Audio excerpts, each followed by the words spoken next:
Metro Police are working to solve a number of violent crimes that happened over the holiday weekend. With the string of violence that took place, there were some problem areas in the city that were quiet thanks to boots on the ground. Fox 5's Nana Santoabantu has more on the efforts that city leaders are calling a success.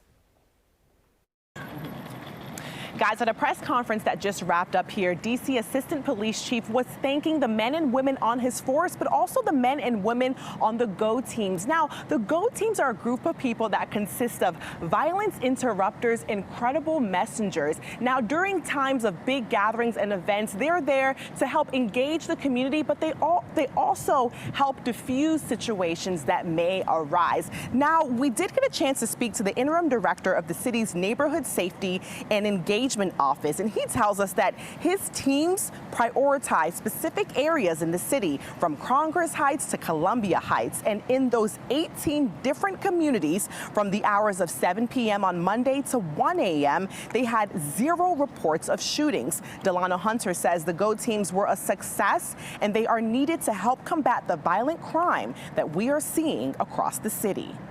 But we aren't taking a victory lap. We know that there's a lot of work to do, and we have to maybe look at scaling this GO team model to be out there and provide a non-law enforcement engagement. This model has shown that it does work.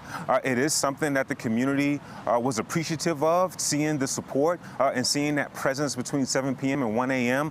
There are a lot of learnings, and we're going to do it after action, but the goal is to scale this and sustain this during other weekends where we have other holiday weekends and other periods where we have a lot of activity in the city.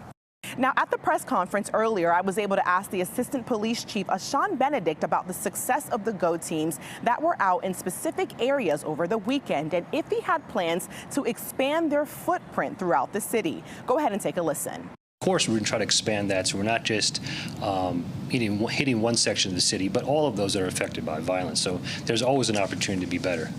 Hunter tells us that GO teams are always recruiting, and combating violence in the community is going to take an all-hands-on-deck approach. Right now, D.C. Police, they are calling on the community. There is a $25,000 reward to help lead them to the suspect involved in the fatal shooting of the 16-year-old boy early this morning in Northeast. Anyone with information is asked to call police. Back to you guys.